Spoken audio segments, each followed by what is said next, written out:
हराम के पिल्ले। दूध के दांत गिरे नहीं, गन्ना खाने चला।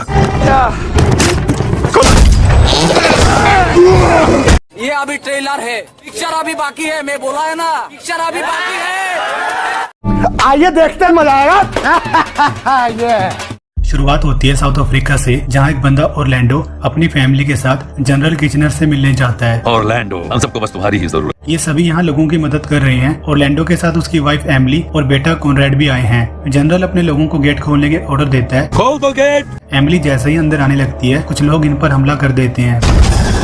इस हमले में एमिली मर जाती है। ये मरते वक्त ऑरलैंडो को कहती है, कॉनरेड का ध्यान रखना, कॉनरेड का ख्याल रखना और उसे इन सब झगड़ों से दूर रखना। यहाँ हमें ऑरलैंडो के सूट पर किंग्समैन लिखा दिखता है। अब हमें 12 साल बाद का सीन दिखाया जाता है। कॉनरेड और ऑरलैंडो जेट चला रहे हैं और अपने घर पर लैंड करते हैं। यहाँ पर काफी सारे लोग खड़े हैं, जिनमें से ऑरलैंडो एक नैनी को कहता है, लैनी वॉटकिंस, तुम मुझसे मेरे ऑफिस में आकर मिलो। ऑरलैंडो इस पर थोड़ा सा गुस्सा होता है कि तुम मेरी बात नहीं मानती। नैनी कहती है, अगर तुम मेरे नियम नहीं मानोगे तो मैं भी तुम्हारी बात नहीं मानूंगी। मेरे नियम मानो तब मैं तुम्हारी बात मानूंगी। रसिया से कॉनरेड के लिए कजन फ्लिक्स का इनविटेशन आया था, पर तुमने उसे ठुकरा दिया। मैं मानती हूँ तुम कॉनरेड का ध्यान रखना चाहते हो, तुम उसे कहीं भी जाने नहीं देते, पर कभी कभी ज्यादा फिक्र डर और कमजोरी बन जाती है। कॉनरेड बाहर शोला के साथ ट्रेनिंग कर रहा है। ऑरलैंडो इसे किंग्समैन टेलर शॉप पर लेकर जाता है कि मेरे पिताजी भी मुझे मेरा पहला सूट दिलवाने यहीं लाए थे। कॉनरेड को सूट दिलाने के बाद ये बाहर आते हैं। यहाँ ऑरलैंडो को किचनर मिलता है, जो कहता है, तुम्हारे साथ 1 मिनट बात हो सकती है? किचनर अपने साथी मॉर्टन को कॉनरेड के साथ छोड़कर ऑरलैंडो से बात करने चला जाता है। किचनर ऑरलैंडो को कहता है, मैंने सुना है तुम्हें ऑस्ट्रेलिया के राजकुमार फर्दिनांद ने शिकार पर आमंत्रित किया था, पर तुम नहीं गए। फर्दिनांद की जान खतरे में है, इसलिए मुझे तुम्हारी जरूरत है। ऑरलैंडो बोलता है, तो बताओ क्या करना होगा मुझे। कॉनरेड नीचे मॉर्टन के साथ बातचीत कर रहा होता है कि मैं सिपाही बनना चाहता हूँ, पर पिताजी मुझे नहीं बनने देते। अब हम एक पहाड़ी के ऊपर कुछ अजीब से लोग दिखाए जाते हैं, जिनका एक सीक्रेट लीडर है, जिसने काफी सारे बंदों को इकट्ठा करके अपना खुद का एक गैंग बना रखा है। तुम देर से आए हो, बैठ जाओ। इस बंदे का नाम मुझे नहीं पता, तो इसे मैं बदमाश बुलाऊंगा। इसकी गैंग में रस्पुतिन, प्रिंसिप, एरिक और माटा जैसे लोग हैं। इन सभी को अलग अलग जानवरों से रिलेटेड रिंग दी गई है, जो इस गैंग की निशानी है। हराम के पिल्ले। बदमाश अपने लोगों को कहता है, ब्रिटिश सरकार में मेरे कुछ कुत्ते हैं, जिनसे पता लगा है किचनर को आजकल ऑस्ट्रेलिया के राजकुमार फर्दिनांद की ज्यादा फिक्र लगी हुई है। तो प्रिंसिप जाओ, किचनर की इस फिक्र को सही साबित करो और कुछ धमाका करके दिखाओ। आपका हुक्म सर आंखों पर। प्रिंसिप अपने अस्त्र वस्त्र तैयार करता है, राजकुमार के पास धमाका करने पहुंच जाता है। राजकुमार के साथ ऑरलैंडो और कॉनरेड भी होते हैं, जो इसे समझा रहे होते हैं कि ऐसे खुले में बाहर घूमना आपके लिए सही नहीं है। तभी प्रिंसिप यहाँ के बॉम्ब फेंकता है। कॉनरेड बॉम्ब को छाते से पीछे धकेल देता है और ये यहाँ से निकल लेते हैं। फर्दिंग यहाँ मीटिंग करने के बाद वापस निकल पड़ता है, और रास्ते में प्रिंसिप को फर्दिनांद फिर से दिख जाता है। ये अपनी गन निकालकर फर्दिनांद को मार देता है। हमले में फर्दिनांद और इसकी वाइफ सोफिया यहीं मर जाती है। ऑरलैंडो और कॉनरेड भी सब खत्म होने के बाद यहाँ से वापस अपने घर चल पड़ते हैं। कॉनरेड पूछता है, अब हमें तो कुछ खतरा नहीं है ना? ऑरलैंडो कहता है, ऑस्ट्रिया वालों ने राजकुमार के मरने के बाद अपनी सेना तैयार कर ली है। उन्हें नहीं लगता ये काम किसी एक आदमी का है, वो यहाँ बदला लेने जरूर आएंगे। किचनर सही था, खतरा अभी और बढ़ेगा। ऑरलैंडो कॉनरेड को एक कहानी सुनाता है। काफी साल पहले 3 कजन भाई थे। सबसे बड़े वाला शैतान था। उनकी नानी क्वीन विक्टोरिया तीनों पर लगाम रखती थी। बड़े होकर ये तीनों भाई जर्मनी के काइजर विल्हेम, रशिया के सार निकलस और इंग्लैंड के किंग जॉर्ज बने। और अब फर्दिनांद की मौत ने उस काइजर विल्हेम को बचपन के झगड़ों को जंग में बदलने का मौका दे दिया है। कॉनरेड कहता है, पर जंग टालने की समझदारी तो तीनों भाई करना चाहेंगे। ऑरलैंडो बोलता है, उम्मीद तो यही है, पर शुक्र है हमारे इंग्लैंड के किंग जॉर्ज हमेशा से शांति ही चाहते हैं। किंग जॉर्ज किचनर को अपने भाइयों को एक चिट्ठी पहुंचाने का काम सौंपता है, जिसमें लिखा होता है कि युद्ध मत करना। किंग काइजर इसे पढ़ के भड़कता है कि इसका मतलब मैं कुछ ना करूं। यहाँ हमें दिखाया जाता है बदमाश की टीम का मेंबर एरिक काइजर के साथ ही काम करता है, जो काइजर को भड़काता है कि कैसे किंग जॉर्ज बचपन में आपकी कमजोरियों पर हंसते थे। किंग सार निकलस तक भी ये चिट्ठी पहुंच जाती है। इसमें भी यही लिखा होता है कि आपस में जंग ना लड़ें। सार बोलता है, पर ये साला काइजर कुछ ज्यादा ही हवा में उड़ रहा है, इसका कुछ करना पड़ेगा। इसकी वाइफ कहती है, नहीं, अभी हमें जॉर्ज की बात माननी चाहिए, उसने हमेशा हमारा साथ दिया है। बदमाश का दूसरा बंदा रस्पुतिन भी यहाँ बैठा होता है। आपने बिल्कुल सही फैसला लिया है। जो कि सार निकलस के साथ काम करता है। यानी हर जगह बदमाश की गैंग फैली हुई है। और एरिक काइजर को भड़का देता है, जिसके बाद काइजर कहता है, जॉर्ज से कहो अपनी औकात में रहे तो जंग होकर रहेगी। किचनर ऑरलैंडो को कहता है, रशिया से तो हमारा समझौता है, हमें भी उनके साथ जंग में उतरना पड़ेगा। कॉनरेड कहता है, मैं भी जंग में जाना चाहता हूँ। मैं भी लड़ना चाहता हूँ। किचनर मना करता है कि तुम्हारी उम्र अभी छोटी है। जंग शुरू हो जाती है, हर तरफ खून खराबा। 2 साल तक ये जंग चलती रही, बर्बादी अलग सीमा तक पहुंच चुकी थी। यूरोप खत्म होने लगा, जिसमें काफी लोग मारे गए। ये सब हुआ उस बदमाश की वजह से जिसने तीनों भाइयों को भड़काकर दहशत फैला दी। बदमाश बैठ के बातें कर रहा होता है कि किंग जॉर्ज से सबसे ज्यादा नफरत मैं करता हूँ, क्योंकि इंग्लैंड ने मेरे देश स्कॉटलैंड को 700 सालों तक अपने पैरों तले रौंदा। अब वक्त है उन्हें रौंदने का। हम रशिया को इस जंग से बाहर कर देंगे और इंग्लैंड को खत्म करने में जर्मनी के साथ पूरी ताकत लगा देंगे। अब इनका मकसद होता है किंग जॉर्ज को मारना। और कॉनरेड ओरलैंडो को कहता है मुझे भी आर्मी में जाकर देश के लिए लड़ना है। ओरलैंडो कहता है ये कोई जंग नहीं है, साजिश है, तुम्हें अभी समझ नहीं आएगा। और रसपुतिन किंग रास के लड़के को एक गोली खिला देता है, जिसके बाद ये बोलता है ऊपर वाले का आदेश है कि तुम्हें इस जंग से बाहर निकलना होगा, वरना तुम्हारा लड़का नहीं बचेगा। तुम्हें युद्ध से बाहर जाना होगा। इस चालबाजी से ये रशिया को इस जंग से दूर कर देता है। और यहाँ एक लड़का फिलिक्स भी काम करता है, जिसे ये सब देखकर कुछ गड़बड़ लग रही होती है। ये अपने दोस्त कॉनरेड को चिट्ठी लिखता है कि मुझे ये रसपुतिन ढोंगी लगता है, उसने अंधविश्वास का पाठ पढ़ाकर किंग सार को अपने कब्जे में कर लिया है। वो युद्ध से बाहर जाने का ऐलान करने वाले हैं। कॉनरेड इस चिट्ठी के बारे में ओरलैंडो को नहीं बताता और सीधा किचनर को जाके दिखाता है। मोर्टन कहता है ये मामला बहुत संगीन है, मुझे लगता है हमें कुछ काबिल लोगों की टीम बनानी चाहिए जो रशिया जाकर इस मसले को सुलझा सके। कॉनरेड कहता है प्लीज इस काम में मुझे भी साथ ले चलो। ओरलैंडो तब तक यहाँ टपक जाता है, हाँ भी किथे चले आ। कॉनरेड इसे बताता है उसे रशिया जाना है फिलिक्स की मदद करने, ताकि रसपुतिन रशिया को जंग से बाहर ना कर पाए। ये कॉनरेड पे गुस्सा होता है कि चल घर निकल ले, कहीं भेजूं तुझे रशिया। कॉनरेड घर चलो चलो। कीचनर और मॉर्टन अब समुद्री रास्ते से रसिया निकल पड़ते हैं, पर यहाँ बदमाश की सबमरीन इनके जहाज पर मिसाइल हमला करके उड़ा देती है। कीचनर जहाज के साथ ही डूबकर शहीद हो जाता है और लैंडो तक ये खबर पहुंच जाती है। कॉनरेड कहता है पहले फर्दिनांद को मारा, अब कीचनर को, वो आपके दोस्त थे, आपको कोई फर्क नहीं पड़ता क्या? और लैंडो की थोड़ी आंखें खुलती है और ये कॉनरेड को बोलता है आओ मेरे साथ। ये अपने ऑफिस में एक सीक्रेट दरवाजा ओपन करता है, जिसके अंदर नैनी, जिसका असली नाम है पोली, और शोला बैठे होते हैं। पोली कहती है तो आखिर तुम आ ही गए। यानी कि अब ये भी हमारी टीम में है। और लैंडो कॉनरेड को बताता है मैं जानता था हमारे लीडर से कुछ नहीं होने वाला, तो जंग को खत्म करने के लिए हमें ही कुछ करना पड़ेगा। कॉनरेड पूछता है ये सब चल क्या रहा है? और लैंडो बोलता है सब लोग जानते हैं मैं जंग और राजनीति से दूर रहता हूँ, जिस वजह से मैं किसी की नजर में नहीं आता। मैं एक इनविजिबल तरीके से काम करता हूँ, जैसे कि घर पे काम करने वाले लोग जिन्हें हम देखते तो हैं पर उन पर ध्यान नहीं देते। शोला और पोली ने मिलकर पूरी दुनिया के घरेलू नौकरों का एक खुफिया जाल बनाया हुआ है। हमारे लोग हर जगह मौजूद हैं। ये तो कमाल है। मैं फर्दिनांद की मौत के बाद उसके हत्यारे प्रिंसिप से मिलने जेल में गया था, जहाँ मैंने प्रिंसिप से पूछताछ की तुमने मेरे दोस्त को क्यों मारा और तुम्हारे पास इतनी महंगी रिंग कहाँ से आई? उसने अपनी रिंग में साइनाइड छुपा रखा था। इसका मतलब प्रिंसिप अकेले काम नहीं कर रहा, ये एक बहुत बड़ी साजिश है। पोली कहती है फिलिक्स की चिट्ठी मिलते ही रशिया में हमारे जासूस काम पर लग गए हैं। किंग सार की नौकरानी को सेम प्रिंसिप जैसी रिंग रसपुतिन के कमरे में भी मिली, जिसपे कछुआ बना था। और रसपुतिन बहुत चालाक है, जब तक ये वहाँ पर है किंग सार अपना इरादा नहीं बदलेंगे और अगर जंग हुई तो इंग्लैंड का हारना तय है। और लैंडो कॉनरेड को कहता है तुम्हारी माँ को दिए हुए वादे को तोड़ने का वक्त आ गया है, हमें रसपुतिन को मारना ही होगा कॉनरेड। सभी ट्रेन में सवार होकर रशिया निकल लेते हैं। ये प्लान बनाते हैं रसपुतिन को कजन फिलिक्स की पार्टी में इनवाइट करेंगे और उसे खाने में मीठा बहुत पसंद है और मीठे लड़के भी। तो कॉनरेड तुम उसे रूम में ले जाओगे जहाँ पोली ने केक बनाकर रखा होगा, तुम बस उसे वो केक खिलाना और काम खत्म। पर पार्टी में सीन उल्टा हो जाता है। कॉनरेड रसपुतिन को इम्प्रेस करने की कोशिश तो करता है, पर रसपुतिन कहता है तेरे में वो बात नहीं है। क्या अपने बाप को भेज। रसपुतिन ओरलैंडो को अकेले में मिलने के लिए बुलाता है। दोनों कमरे में पहुंच जाते हैं जहाँ केक रखा हुआ है। कमरे में जाते ही रसपुतिन कहता है अपनी पतलून उतार रोड पे जाओ, शायद मैं तुम्हारी टूटी हुई लात ठीक कर सकूं। शोला और कॉनरेड बाहर से सब सुन रहे होते हैं। रसपुतिन चकता है ओरलैंडो की टांग, फिर कहता है इस काम को करने से पहले थोड़ी एनर्जी ले लूं, और एक केक उठा के खा लेता है। ये ओरलैंडो पे कुछ जादू कर देता है और पूछताछ करता है कि तुम यहाँ क्यों आए हो।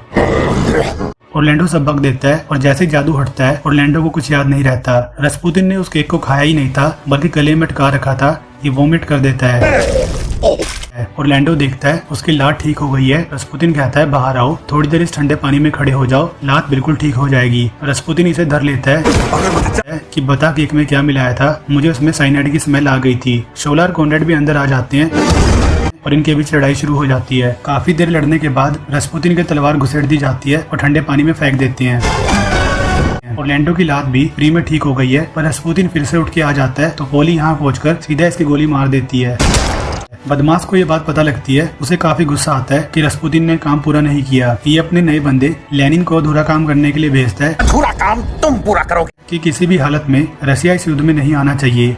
ओरलैंडो और सभी वापस ट्रेन में इंग्लैंड निकल लेते हैं और कॉनरेड का बर्थडे सेलिब्रेट करते हैं। इसके बाद कॉनरेड कहता है, डैडी अब तो मैं 19 साल का हो गया हूँ, जाने दो मुझे आर्मी में, अब तो आप भी मुझे नहीं रोक सकते। ओरलैंडो कहता है, ना बेटा, इस काम के लिए मैं तुम्हें मंजूरी नहीं दूंगा। अब हमें एरिक दिखाया जाता है जो काइजर को बोलता है कि हमारी नौसेना ने जो इंग्लैंड पर हमला किया था उसके कारण अमेरिका का एक जहाज डूब गया है, कहीं इससे नाराज होकर वो इंग्लैंड का साथ ना देने लग जाएं। काइजर कहता है, जंग में सब जाया जाए। काइजर एक लेटर देता है कि इसे तुम मैक्सिको तक पहुंचा दो ताकि हम अमेरिका पर घेराव कर पाएं। काइजर टेलीग्राफ फोन से एक सीक्रेट कोड के जरिए मैसेज भेजता है। सारे ब्रिटिश इंटेलिजेंस वाले कोड को तोड़ने में लग जाते हैं और लैंडो के खुफिया लोगों तक भी ये बात पहुंच जाती है और लैंडो पोली को इस कोड को तोड़कर समझने की जिम्मेदारी देता है। इसे तोड़ सकती हो? और कॉनरेड अपनी आर्मी ट्रेनिंग पूरी करके सोल्जर बन जाता है। पोली भी काफी दिमाग लगाने के बाद काइजर के कोड को तोड़ देती है। मैंने ये कोड तोड़ लिया है।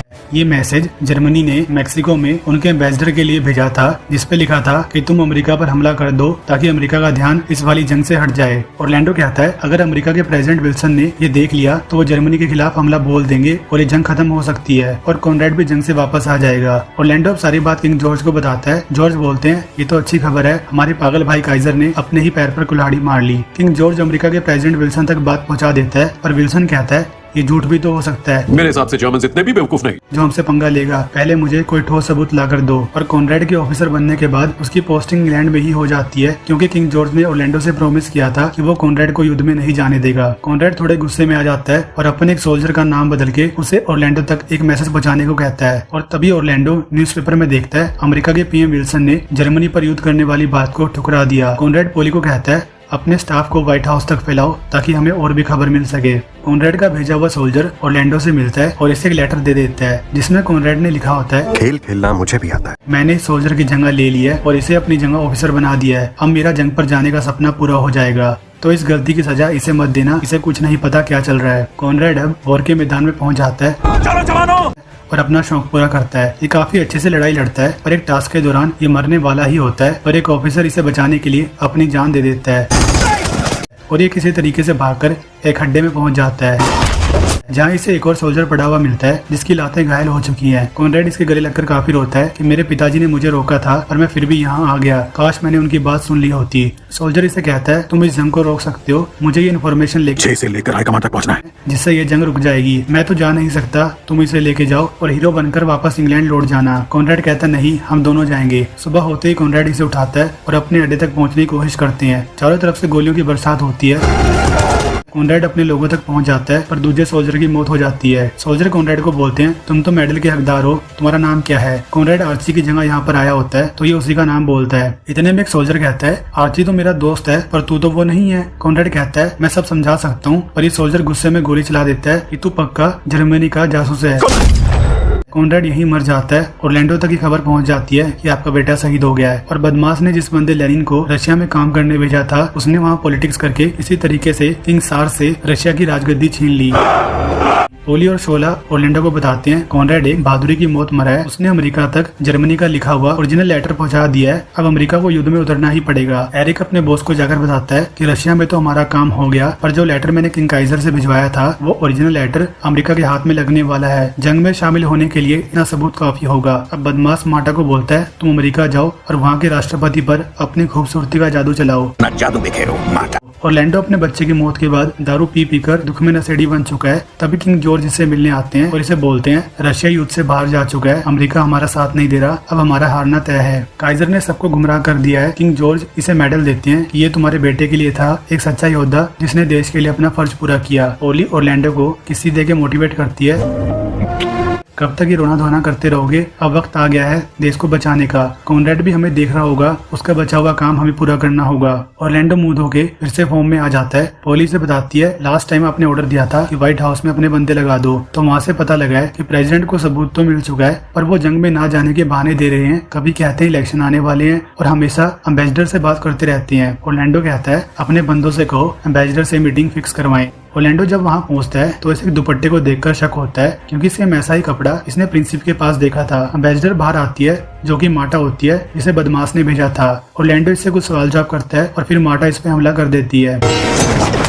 ऑरलैंडो इसे बेहोश कर देता है। इन्हें में दूसरा एम्बेसडर बाहर आता है जो ऑरलैंडो को सारी बात बताता है कि इस औरत ने प्रेसिडेंट के साथ नंगा नाच किया और वीडियो रिकॉर्ड कर ली, जिस कारण ये उन्हें ब्लैकमेल कर रही है और युद्ध से दूर कर रही है। अगर हमें ये वीडियो मिल जाए तो हम इंग्लैंड के साथ मिलकर जर्मनी की धज्जियां उड़ा देंगे। ऑरलैंडो कहता है आप मार्टा से इंटेरोगेशन करते रहिए, मैं जा रहा हूँ इस दुपट्टे के बारे में पता लगाने। ये अपने टेलर के पास जाता है जो इसे बताता है ये खास कपड़ा कमालीरो बकरी के ऊन से बना है जो कि काफी कीमती है और ये जगह इन पहाड़ों में है जहाँ से पूरी दुनिया में कपड़ा जाता है। शोला, ऑरलैंडो और पोली इस जगह पर पहुंच जाते हैं। ये प्लान बनाते हैं सुबह हम ऊपर प्लेन लेकर जाएंगे जहाँ से ऑरलैंडो जंप मारकर लिफ्ट को अपने कंट्रोल में लेगा। फिर सभी ऊपर पहुंचकर दुश्मनों से प्रेसिडेंट वाली वीडियो छीन लेंगे, पर प्लेन क्रैश होने की वजह से लैंडिंग सही नहीं होती।